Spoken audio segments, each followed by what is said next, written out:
This is mandible and this is temporal bone. So between these two joints, so temporomandibular joint, opening the mouth. Clear?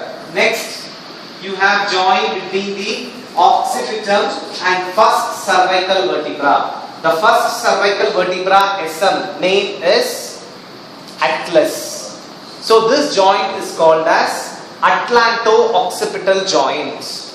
Okay, joint between the first cervical vertebra and the occipital. So this is atlanto-occipital joint. Next is between the atlas, first cervical vertebra and the second vertebra. That is called as axis. The SM of second vertebra is called as axis. So joint between these two bones is called as atlanto-axial joint. Atlanto-axial joint. So first is atlanto-occipital joint. Next one is atlanto-axial joint. Clear? This two joint is very important.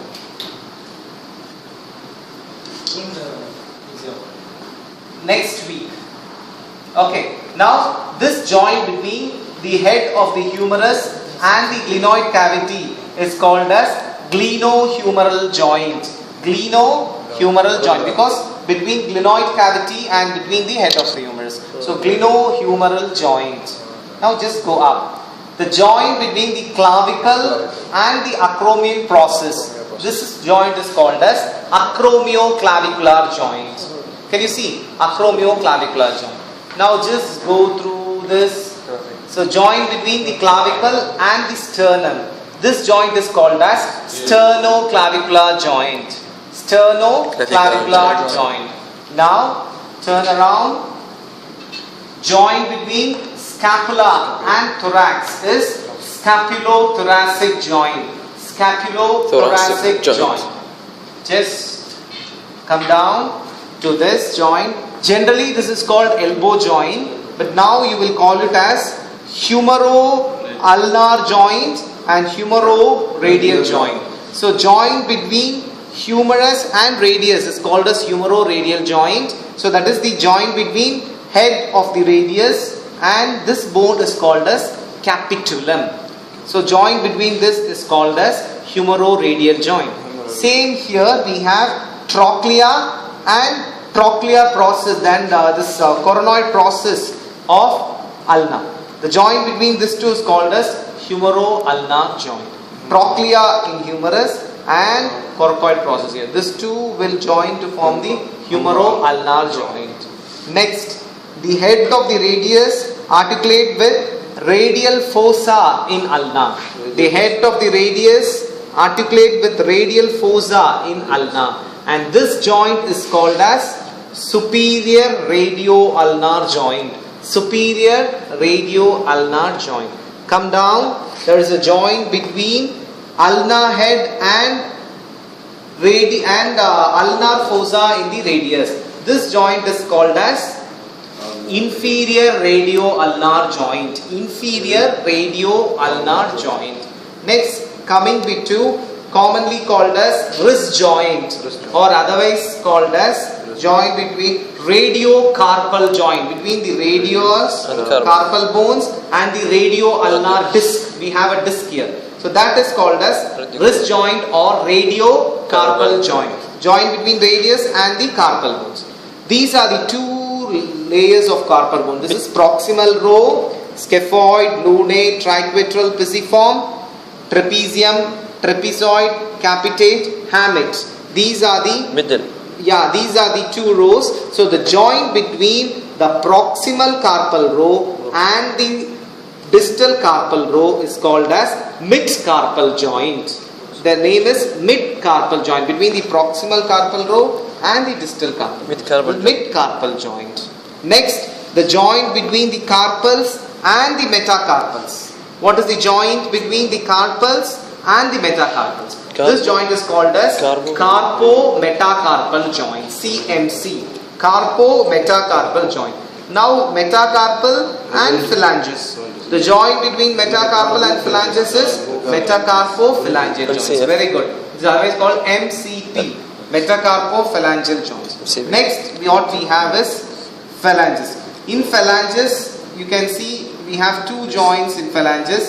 See, this is interphalangeal joint. This is called as interphalangeal joint. This phalanges is called as proximal interphalangeal joint, and this is called as distal interphalangeal joint. Okay, so proximal interphalangeal joint, distal interphalangeal joint. Now coming to down, lower limb. In lower limb, before going to lower limb, we see the spine. See, here we have an important joint between the sacrum and the ilium bone. This is ilium, you know, this is ilium bone. The joint between the sacrum and ilium is called as sacroiliac joint, otherwise called SI joint. Sacroiliac joint or SI joint. Okay, so you have right and left SI joint, two SI joints, sacroiliac joint. Same way, what is this? This is called as pubic symphysis. This is not a pure synovial joint because only movement takes place during pregnancy. During pregnancy, to give more space for the child head to come out through vagina, there will be slight movement in the pubic. This is called pubic symphysis joint. Clear? Now, what is this joint? This is called as hip joint. The head of the femur inside the acetabulum. Head of the femur inside the acetabulum. This is called as hip joint. Yeah. Coming down to hip joint, we have joint between femur and tibia. This is tibiofemoral joint. Tibiofemoral joint. Next, joint between patella and femur. This joint is called as patellofemoral joint. Between patella and femur. Patellofemoral joint. Now, coming down, we have joint between tibia and talus. See, this bone is called as talus.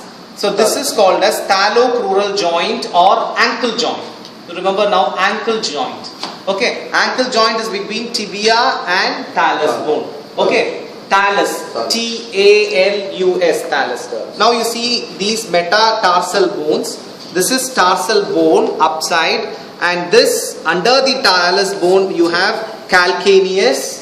This is calcaneal bone. This big bone is calcaneal bone.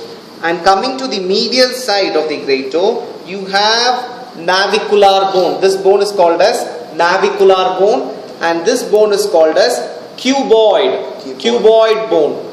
And then you have three small small bones called cuneiform. That is lateral cuneiform, medial cuneiform, and middle intermediate cuneiform. Three cuneiform bones are there. So I repeat again. This is called as talus. This bone is called as talus. Under the talus, you have a big bone called calcaneus.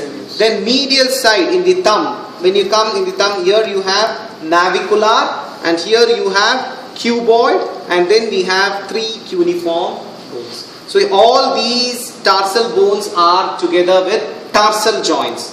Now, the important joint here is the joint between the talus and the calcaneum.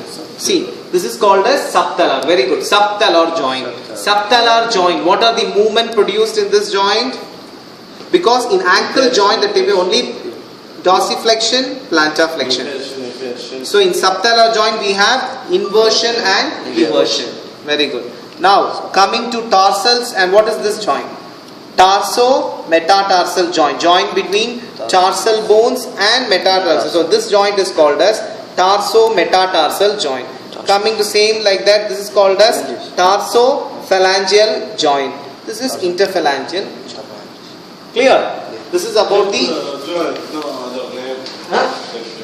hip joint. Hip joint, no, we only hip.